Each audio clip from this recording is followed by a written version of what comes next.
Okay, in this episode, we're going to be talking about the Fuji XF 50mm f1.0 lens.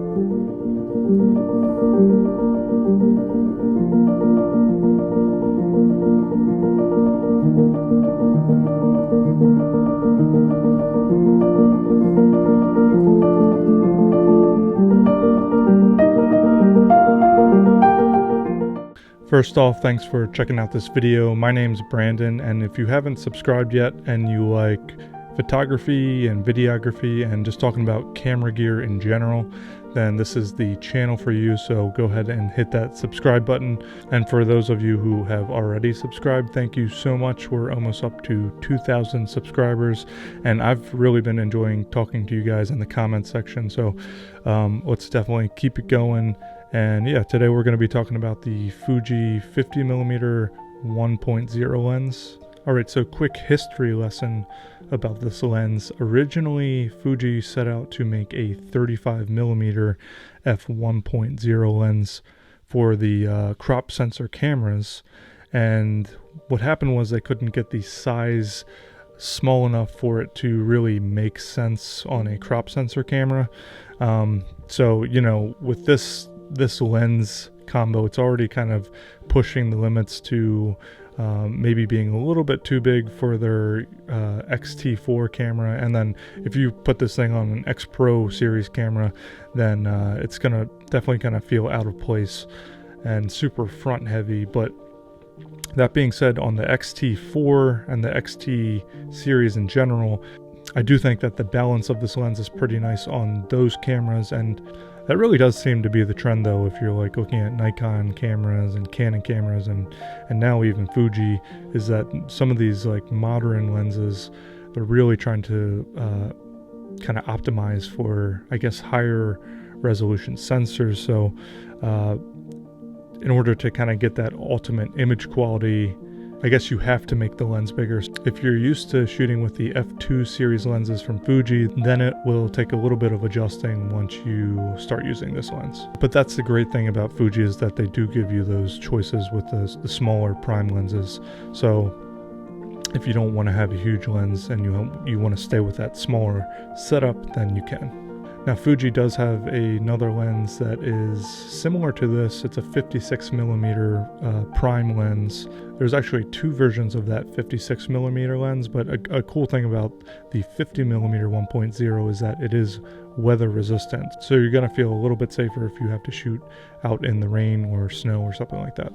Regarding the design of this lens, I think it's really modern, super clean, really simple. The manual focus ring feels amazing. And I do think that you will find yourself using that manual focus ring from time to time, especially in certain situations where autofocus isn't going to be super ideal, like low light situations, or if you're using this lens for video work. I just found myself turning on that setting in the menu, the autofocus plus manual focus, so that you can utilize that manual focus override when you need it. Now, in terms of the image quality, I absolutely love this lens. Some of you know that I primarily shoot with Canon RF lenses, and I have that RF 85mm 1.2 lens, which is considerably more expensive than the 50mm 1.0 lens. And I know it's not super fair comparing the two, but I honestly enjoy the rendering of the XF 50mm 1.0 more than the RF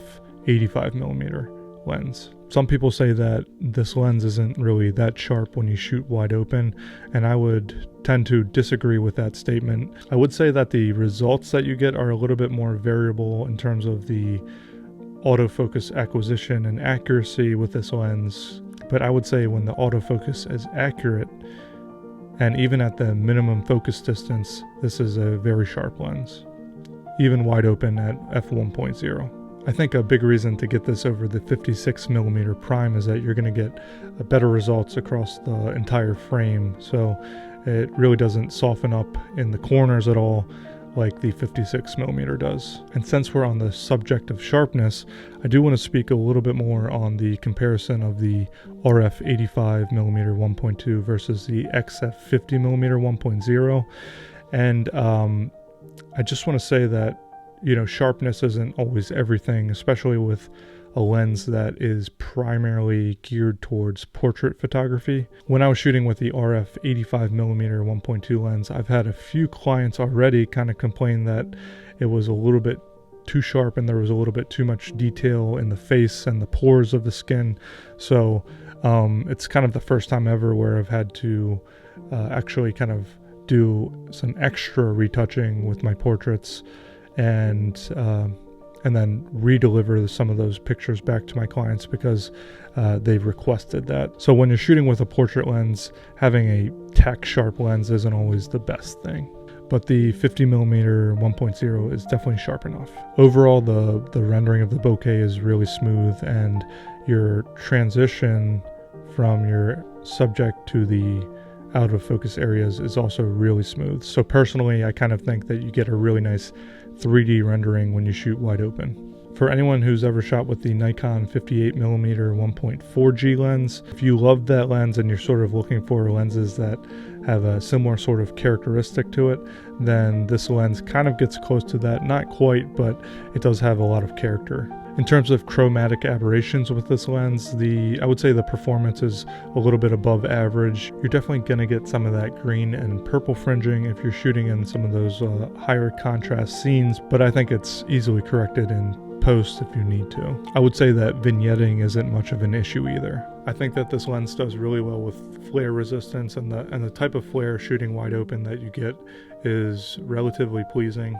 Now, I know a lot of people have kind of complained about the autofocus of this lens, and I've heard that it is pretty slow, but with my own experience, I didn't think it was slow at all. And you know, I'm just comparing it to all of the kind of 50mm lenses and the 85mm lenses that I've used in the past. I thought it was relatively snappy compared to some other lenses that I've used. That being said, this lens isn't designed for fast action, so even if you're shooting some family portraits where you have kids running around, you might struggle a bit with acquiring focus quickly enough to get some of those faster action photos. But if you try hard enough, I definitely think you could make it work. Fuji also has the 50mm f2 lens, which has faster autofocus if that's something that you need. Another thing that really stood out to me with this lens is that there's pretty much no focus breathing. So if you want to use this for video, especially paired with the X-T4, which is an awesome video camera, then that's a big plus for sure. Okay, so to kind of wrap up this video, I just want to give you my personal thoughts on the lens. I think that this lens is the perfect fit for the XT series cameras. So if you have the X-T4 and you are looking for a great photography and video lens, then this just might be the perfect lens for you.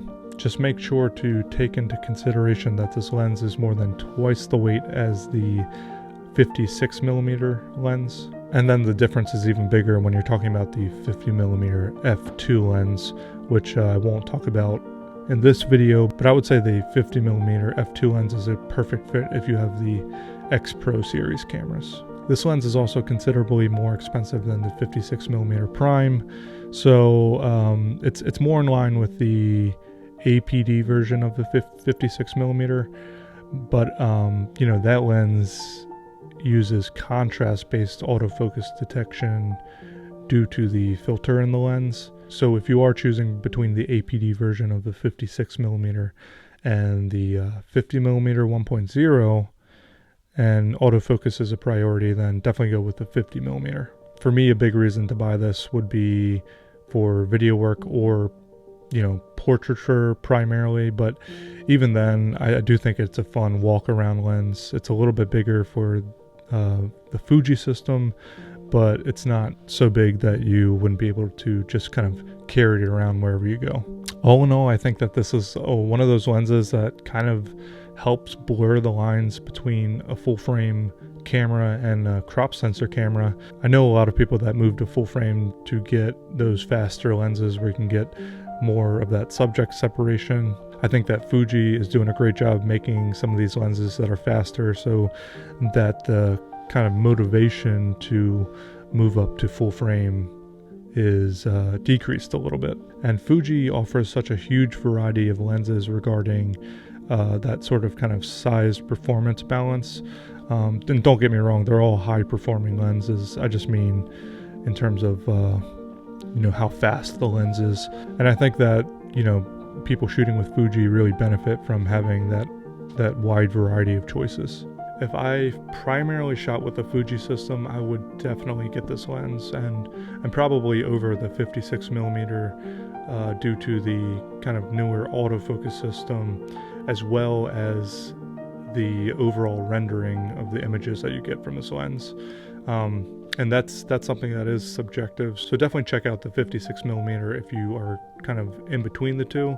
But for me personally, I enjoy the smoother kind of background that you get from the 50mm lens. And actually, in terms of 85mm lenses, and this 50mm is around an 85mm lens if you're talking about full frame equivalents, then this is actually one of my favorite lenses, if not my favorite lens, regarding the image quality and the overall kind of aesthetic that you get from this lens.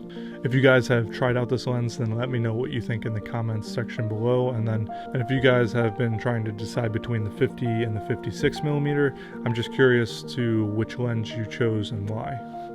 All right, I'll talk to you guys later.